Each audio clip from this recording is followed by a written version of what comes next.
Hello and welcome to Paisa live. Budget की special coverage में आज हमारे साथ मौजूद हैं Sanjay Mariwala, Indian commerce of chambers के प्रेसिडेंट हैं। सर, बहुत बहुत शुक्रिया हमारे साथ बजट की इस कवरेज में जुड़ने के लिए।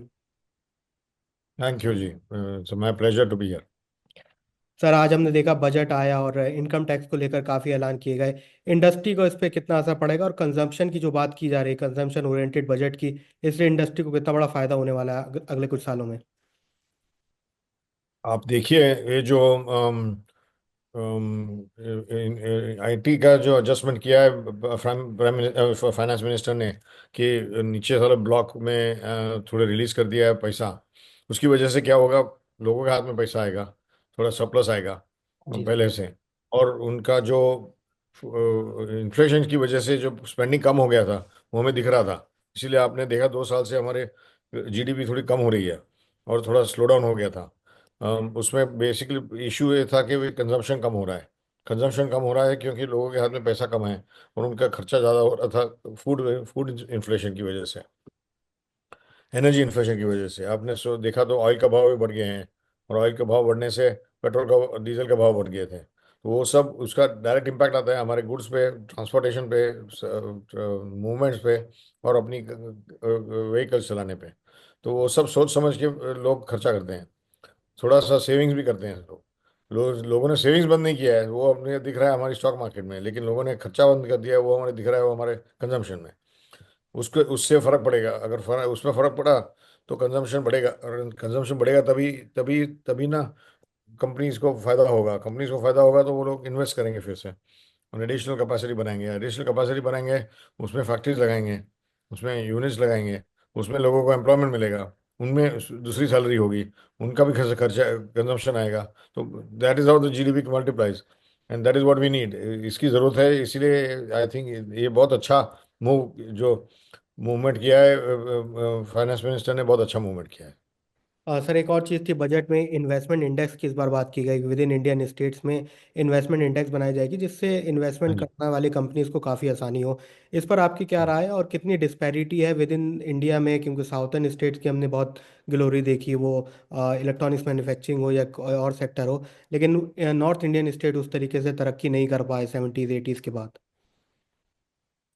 आई थिंक इसमें दो तीन चीज़ें हैं। इन्वेस्टमेंट इंडेक्स की इसकी क्राइटेरिया हमें देखनी पड़ेगी ठीक से, लेकिन मेरा मेरा अंदाज़ा ये है कि उसमें इंफ्रास्ट्रक्चर होगा, उसमें गवर्नमेंट फ्रेंडलीनेस और स्पीड और रिस्पॉन्स होगी, उसमें ईज ऑफ डूइंग बिजनेस होगा, उसमें availability of power and and electricity and other and speed of permissions will होगा उसमें। सो वो सब मिला मिला जुला के आप देखोगे तो जो लोग इंडस्ट्री डिसीजन लेते हैं कि कहाँ लगानी इंडस्ट्री, ये समझ हम लोग सब सोच समझ के होमवर्क करके फिर डिसाइड करते हैं कहाँ लगानी। इसमें इसमें उसके बेसिस पे जो स्टेट काम अच्छा करता है, जो स्टेट रिस्पॉन्स करता है इस चीज़ में, वहाँ पर इन्वेस्टमेंट ज़्यादा आ जाता है। तो आप अगर देखोगे तो महाराष्ट्र वॉज ट्रेडिशनली द सबसे बहुत बड़ा स्टेट था, इन्वेस्टमेंट सबसे ज़्यादा अट्रैक्ट कर रहा था। इस बार महाराष्ट्र नंबर वन नहीं है, शायद आंध्रा या तेलंगाना आगे है हमारे से, शायद तमिलनाडु आगे है, ओके, शायद कर्नाटका आगे है। सो ये हुआ है, और ये समझ समझ के फाइनेंस मिनिस्टर ने अच्छा इंसेंटिव बनाया कि बाकी स्टेट्स भी उसके साथ पहुंच पहुंच पाए और इंसेंटिव दे सके, उनकी पॉलिसीज ठीक से बना सके, और उनका इंफ्रास्ट्रक्चर ठीक से बना सके, तो पूरी जगह पे तरक्की हो सकती है। हाँ सर, एक और बड़ा बदलाव था कोबाल्ट और लिथियम आयन बैटरी के रॉ मटेरियल के स्क्रैप को इसमें एग्जाम करने को लेकर। इसका कितना शुक्रिया। बड़ा फर्क पड़ने वाला है, खासकर इलेक्ट्रॉनिक्स मैन्युफैक्चरिंग में? क्योंकि अब हम देख रहे हैं कि रॉ मटेरियल की तरफ फोकस हो रहा है, पहले ये असेंबली की तरफ ज़्यादा इंडिया में फोकस था। रॉ मटेरियल अगर सस्ता होगा तो हम कॉस्ट एफिशिएंट भी होंगे। तो इंडियन कंपनीज को कितना बड़ा फायदा है इससे? ये अच्छा अच्छा शिफ्ट बनाया है, ये पहली पहली अच्छी शिफ्ट है। इसमें आप देखोगे तो पीएलआई स्कीम जो बनाई है गवर्नमेंट ने, या पीएलआई स्कीम से उन्होंने उनको बहुत फायदा, पूरा हिंदुस्तान का फायदा हुआ है। जैसे आप एप्पल का कंप्यूटर का प्लांट लग गया है यहाँ पे, टीवीज का प्लांट लग रहे हैं, और वो सब आइटम्स को उन्होंने असेंबल करना शुरू कर दिया पहले से। बट असेंबली से काम नहीं होता है, उसका पूरा एंड टू एंड सप्लाई होना चाहिए हमारे यहाँ से, तो वैल्यू एडिशन यहाँ पे होता है। वो वैल्यूएशन करने के लिए उनको रॉ मटेरियल्स का कंसिडरेशन करना चाहिए। वो ये शुरुआत है उसकी। यही सिस्टम अगर आप लगाओ फार्मास्यूटिकल्स में। तो हम लोग क्या करते हैं, इंटरमीडिएट चाइना से खरीदते हैं, और लेकिन ड्रग्स यहाँ बनाते हैं, फिनिश ड्रग्स। अगर वो इंटरमीडिएट्स भी बनाना शुरू करें यहाँ, तो हमें चाइना का डिपेंडेंस कम हो जाएगा, चाइना से इंपोर्ट कम हो जाएगा, हमारा अपना प्रोडक्शन बढ़ेगा, हमारी वैल्यूडेशन बढ़ेगी, ज़्यादा जॉब्स होंगे यहाँ पे, और हम चाइना से कम्पीट कर पाएंगे। Sir, ease of doing business पे भी सरकार का काफ़ी इस बार फोकस रहा है। और बिल्कुल। एक लोन गारंटी स्कीम को भी बढ़ा दिया गया, 10 से 20 करोड़ किया गया। इसके अलावा स्टार्टअप्स के लिए भी बहुत बड़े ऐलान किए गए।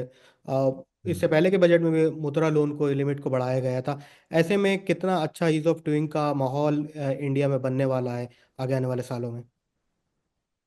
ईज ऑफ डूइंग बिजनेस बहुत इंपॉर्टेंट है। हम लोगों ने सब सब चेंबर्स ने, हमारे आईएमसी चेंबर ऑफ कॉमर्स ने भी वही रिक्वेस्ट किए थे गवर्नमेंट के साथ कि भाई इसके ऊपर कॉन्सेंट्रेट कीजिए आप, बिकॉज ये सबसे सबसे डिफरेंशिएटिंग फैक्टर यही यही है, ईज ऑफ डूइंग बिजनेस।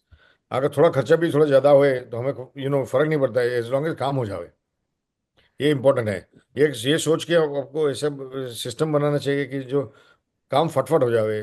काम के डिले से क्या होता है ना, खर्चा इतना बढ़ जाता है कि वो अपने कंट्रोल में नहीं रहता है वो। अगर हमें पता है कि भाई थोड़ा फीस ज़्यादा है कुछ काम की, लेकिन वो काम फट फट फट फट हो जाएगा, तो दो ज़्यादा प्रेफर्ड वो वहाँ पर हम लोग चॉइस करते हैं कि भाई वो स्टेट में जाएं जहाँ पे काम जल्दी हो जाता है। I think ease of doing business is बहुत इंपॉर्टेंट है। और ये इम्प्लीमेंटेशन इसका इसका कैसे होना है, वो उसके मुताबिक चलने वाला है। इसीलिए उन्होंने इम्प्लीमेंटेशन का ट्राई कर दिया कि इंडेक्स बना दें स्टेट की, कि भाई कौन सा स्टेट अच्छा काम कर रहा है, उसके ऊपर इंडेक्स बनेगी तो लोग का इन्वेस्टमेंट वहाँ पर ज़्यादा ज़्यादा जाएगा। तो सर, ये अच्छा इंटीग्रेटेड प्रोग्राम बना दिया है उन्होंने। इससे बहुत फर्क पड़ेगा, मैन्युफैक्चरिंग बढ़ेगा अपने यहाँ, मैन्युफैक्चरिंग इन्वेस्टमेंट बढ़ेंगे, और लोगों का मेक इन इंडिया का फ्लैग बढ़ते जाएगा, ऊपर ऊपर चढ़ते जाएगा। जी सर। लॉजिस्टिक कॉस्ट को लेकर काफ़ी इंडिया में कहा जाता है, इससे पहले भी सरकार ने डेडिकेटेड फ्राइट कॉरिडोर लाने की शुरुआत की थी। एक्सपोर्ट के नज़रिए से अगर देखें, और आपने विद इन कंट्री में भी प्रोड्यूस को इधर से उधर ट्रांसपोर्ट करने में काफ़ी टाइम लगता है, तो ये कितना बेनिफिशियल रहने वाला है कि सरकार इसमें और कितने बड़े ऐलान की आप उम्मीद कर रहे थे। ये क्लियर नहीं है अभी। अभी तो ये बहुत बहुत बहुत बहुत जल्दी है, आई थिंक उसकी फाइन प्रिंट पढ़नी पड़ेगी बजट की। लेकिन इसमें क्या है, ये चीज़ तो बहुत इंपॉर्टेंट है, ये आइटम बहुत इंपॉर्टेंट है, लेकिन इसमें कितना कंट्रोल है अपने गवर्नमेंट का, वो सोचने का है, वो देखने का है। एक चीज़ है इसमें, लोकल ट्रांसपोर्टेशन कॉस्ट। कि अगर आप रोड्स और इंफ्रास्ट्रक्चर में इन्वेस्ट करो, तो आपका लोकल ट्रांसपोर्टेशन कॉस्ट बहुत बच सकता है। अगर ट्रांसपोर्टेशन, जैसे जीएसटी आया, जीएसटी आने से क्या हो गया, सब जगह पे sales tax border check post चले गए, तो ट्रक्स के मूवमेंट कितना फास्ट हो गया है। अब आप देख रहे हैं कितना, 2-3 दिन में लोग ईस्ट से वेस्ट हो जाता है, और नॉर्थ से साउथ हो जाता है। लेकिन पहले 10-15 दिन लगते थे, अभी वो 5 दिन में काम हो जाता है। बट वो भी इम्प्रूव करने के लिए, 5 दिन के सामने आप 2 दिन में ट्रांसपोर्ट कर दो, तो आपको फायदा ही होना है। So that's local transportation and logistics is very important. International routes also very important, airline, air cargo and sea cargo. और हमारे पास सी कैपेसिटी बहुत, हमारे पास पोर्ट कैपेसिटी कम है, और हमारे पास शिपिंग लाइंस भी कम है हमारी, और खुद की शिपिंग लाइंस, वो भी खड़ी करनी बहुत ज़रूरी है। Okay sir. एक्सपोर्ट को लेकर भी कई बड़े ऐलानों की उम्मीद की जा रही थी, एक्सपोर्ट में क्रेडिट मिल सके, और उसको लेकर आप क्या कहेंगे। और क्या सरकार एक्सपोर्ट ओरिएंटेड एक स्कीम चला सकती है, खासकर इंडिया में, जैसे हमने गारमेंट एक्सपोर्ट्स का देखा, पिछले कुछ टाइम में बांग्लादेश में एक क्राइसिस आया जिसमें एक बड़ी अपॉर्चुनिटी आई, लेकिन उसी तरीके से रैंप अप हमारी इंडस्ट्री नहीं कर पाती हैं, चाहे वो मैन्युफैक्चरिंग इक्विपमेंट की बात हो या फिर उतना क्रेडिट की बात हो। तो ऐसे में आप क्या देखते हैं कि सरकार किन बड़े फोकस पर रहना चाहिए एक्सपोर्ट इंडस्ट्री को प्रमोट करने के लिए। एक्सपोर्ट में मेरे हिसाब से हमें सिलेक्टिव इंडस्ट्रीज के पीछे पड़ना चाहिए। वो आई थिंक गवर्नमेंट सोच रही है अभी, जैसे कि उन्होंने डिफाइन नहीं किया, लेकिन आप देख रहे हैं कि लास्ट 2-3 सालों से डिफेंस का प्रोडक्शन हम लोकल करना कोशिश कर रहे हैं, और एक्सपांड करना कोशिश कर रहे हैं। हमारे डिफेंस इंपोर्ट्स बहुत ज़्यादा हैं अभी। सो उसको रिप्लेस करके आप डोमेस्टिकली बनाइए। दूसरा क्या, आपका डिफेंस इंपोर्ट स्टॉप करने से एक बेनिफिट हो सकता है, डिफेंस में जो हम स्पेशलिटी हमारी है वो बना के हम लोग एक्सपोर्ट भी कर सकते हैं यहाँ से। इंडिया ने करके दिखाया है, जैसे कि इसरो ने करके दिखाया है, space shuttles and space craft, maintenance management and launching of satellites, how effect कितने से कितने कॉस्ट इफेक्टिवली हम उसको लॉन्च करते हैं। उस तरह से हमारा डिफेंस इक्विपमेंट भी हम लोग इंटरनेशनली कम्पिटिटिव भाव में बना सकते हैं। वो करने के उसके उससे उससे उसका एक्सपोर्ट करना हमारे लिए बहुत ज़रूरी होगा। आई थिंक ये कार का कैपेसिटी जो बना रहे हैं इलेक्ट्रिक कार वगैरह, आप देखिए टाटा की और महिंद्रा की जो इलेक्ट्रिक कार्स हैं यहाँ पे बन रही है, कम्पिटिटिव कार्स है अक्रॉस द वर्ल्ड, और लोएस्ट प्राइस कार्स हमारी टाटा और महिंद्रा से आ रही है। क्यों हम वो एक्सपोर्ट ना कर पाए? इसीलिए उनका रॉ मटेरियल भी यहाँ पे ड्यूटी फ्री आना इम्पोर्टेंट है। उनको कम्पिटिटिव एडवांटेज मिलेगा और वो एक्सपोर्ट कर पाएंगे। सो ये बड़ी बड़ी इंडस्ट्रीज को अगर फोकस करोगे तो आपका एक्सपोर्ट बढ़ते जाएगा। आप छोटे के पीछे मत पड़िए, आई थिंक बड़े के पीछे जाना चाहिए हमें। सर अभी सर अभी पूरी दुनिया में जियोपॉलिटिकल टेंशन्स की वजह से काफ़ी सारी चीज़ें बदल रही हैं। चाइना और यूएस के बीच एक ट्रेड वॉर है। इंडिया में इसमें कितनी बड़ी अपॉर्चुनिटी है क्या? कई स्पेशलिस्ट का, कई एक्सपर्ट्स का मानना है कि अगर चाइना के साथ ट्रेड वॉर होता है यूएस का, तो कुछ ऐसे सेक्टर्स हैं, कुछ ऐसी कंट्रीज हैं जहाँ पे इंडिया को इसका नुकसान होगा। इस पर आपकी क्या राय है? इंडिया को नुकसान हो सकता है, क्योंकि अगर चाइना और यूएस की ट्रेड वॉर हो गई तो जैसे मैं बता रहा था, आप देखिए vitamin D, vitamin C, okay, कहाँ से आता है? वो उसका इंटरमीडिएट पूरा चाइना से आता है। 99% दुनिया में चाइना से आता है। अब ये प्रिकेरियस सिचुएशन है, हम लोग चाइना पे डिपेंडेंट है, हम भी डिपेंडेंट है, यूएस भी डिपेंडेंट है। तो ये बात अच्छी नहीं है। इसके लिए हमें भी, इंडिया को भी कुछ करना चाहिए। हमें ये जेनरिक कैपेसिटी के साथ हमारी इंटरमीडिएट कैपेसिटी भी डालनी चाहिए। अब मैं एग्जांपल दे रहा हूँ, एक दो दो आइटम्स का, ऐसे तो बहुत आइटम्स हैं, हजारों आइटम्स हैं। आप फोन, फैन, मोटर्स देखिए। आप कौन सा कोई भी फैन लगा दो पूरे हिंदुस्तान दुनिया में, पूरे हिंदुस्तान में क्या पूरे दुनिया में, सबके फैन की मोटर सिर्फ चाइना से आती है। तो ये इशू आपको ये सोचने की बात है, बहुत इंपॉर्टेंट चीज़ है, इसके ऊपर विचार करके थोड़ा सा काम करना चाहिए। हाँ सर, आईफोन की हमने पहले बात की थी, आपने बताया आईफोन का प्रोडक्शन कैसे हाँ। हुआ। लेकिन अब आप ऐसे कौन से सेक्टर हैं या ऐसे सेगमेंट इंडिया टारगेट कर सकती है, खासकर गवर्नमेंट या प्राइवेट इन्वेस्टमेंट फर्म, जिससे एक्सपोर्ट इसका काफ़ी तेज़ी से बढ़ सके? ये मैंने जो बता रहा था पैसे, जैसे अपने फार्मा इंडस्ट्री जो है, उसके पीछे फार्मा इंडस्ट्री क्वांटिफिकेशन डबल हो सकता है, डबल से ट्रिपल भी हो सकता है मेरे हिसाब से। इलेक्ट्रॉनिक इंडस्ट्री है, certainly not only assembly but manufacturing भी हो सकता है हमारे यहाँ। और मैन्युफैक्चरिंग करने से हमारा हमारा वैल्यू एडिशन बढ़ेगा और हम लोग जल्दी से कर सकते हैं। रेफ्रिजरेशन एयर कंडीशनिंग इंडस्ट्री है, उसको भी हमें ठीक करना चाहिए। वो भी हमारे पास बहुत कैपेसिटी है और हमारे पास बहुत सारे एमएसएमई इंडस्ट्रीज भी उसमें जुड़े हुए हैं, बड़ी कंपनीज भी जुड़ी हुई हैं। आई थिंक उनको सबके साथ मिलके हमें refrigeration and and and and and cold store industry के पीछे भी पड़ना चाहिए, और एयर कंडीशनिंग इंडस्ट्री के पीछे। आई थिंक देर ऑटोमोबाइल्स हैं, उसमें पीछे पड़ना पड़ेगा, ऑटो डिफेंस में पीछे भी हमें आगे चलना चाहिए। और हमारे पास स्पेस की इंडस्ट्री है, उसके उसमें भी हम लोग आगे बहुत काम कर सकते हैं। स्पेस शटल्स बना सकते हैं यहाँ से, मून से यहाँ आने जाने का दोनों काम कर सकते हैं। मुश्किल नहीं है इंडिया के लिए।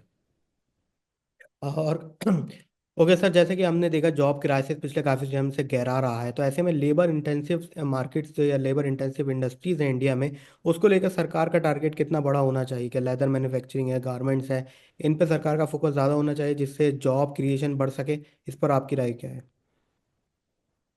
ये आइडिया अच्छा है, बिकॉज तीन टाइप की इंडस्ट्री है अपने पास, आप देख लीजिए। एक तो जो ऑटोमोट ऑटो यू नो जो जो लार्ज स्केल पे चलेगी, जिसके लिए स्केल चाहिए, हमें हमें ज़्यादा लेबर नहीं चाहिए, हमें मशीनरी चाहिए, टेक्नोलॉजी चाहिए। ओके। दूसरी इंडस्ट्री है जिसकी जिसकी जिसकी जिसकी हमारे पास रॉ मटेरियल्स हो। ओके, आयरन और जैसे कि स्टील स्टील इंडस्ट्री, इंडिया ने बहुत सारा प्रोग्रेस किया है स्टील की इंडस्ट्री में। सीमेंट में ज़्यादा बहुत प्रोग्रेस किया है। जिसकी कंजम्पशन हमारे यहाँ ज़्यादा हो, जो जो उसको इम्पोर्ट करना मुश्किल पड़ता हो, वैसी इंडस्ट्री करनी चाहिए। और तीसरी इंडस्ट्री हमें फोकस करनी चाहिए जो हम लोग जिसमें हम वैल्यू एडिशन कर सकें और जिसको हम कंपेटिटिवली compete कर सकें। जैसे कि ये टेक्सटाइल्स वगैरह। ओके, वो लार्ज कंजम या लार्ज वॉल्यूम एम्प्लॉयर्स हैं, ओके, जहाँ पे लोग ज़्यादा वर्क कर सकते हैं। लेकिन लेदर गुड्स देखो, जिसमें जिसमें आप एमएसएमई इंडस्ट्री को भी यूटिलाइज कर सकते हो। छोटी छोटी कंपनीज को जॉब वर्क दे के उसके पास से काम करवा सकते हो, कॉस्ट इफेक्टिव होता है। ओके, या तो ऑटोमेटिक लूम्स देख लो। ओके, जो जो वीविंग एंड टेक्सटाइल इंडस्ट्री है, सिंथेटिक टेक्सटाइल्स की, उसमें भी हमारे ऑटो ऑटो लूम वाले लोग बहुत कॉस्ट इफेक्टिवली काम करते हैं सब जगह में। आई थिंक ये इंडस्ट्रीज को भी हमें इंकरेज करना चाहिए। थैंक यू सर, हमारे साथ बजट के इस खास पेशकश में जुड़ने के लिए। आपने अपने विचार रखे, आपने अपने इंसाइट्स रखी। बहुत बहुत थैंक यू सर।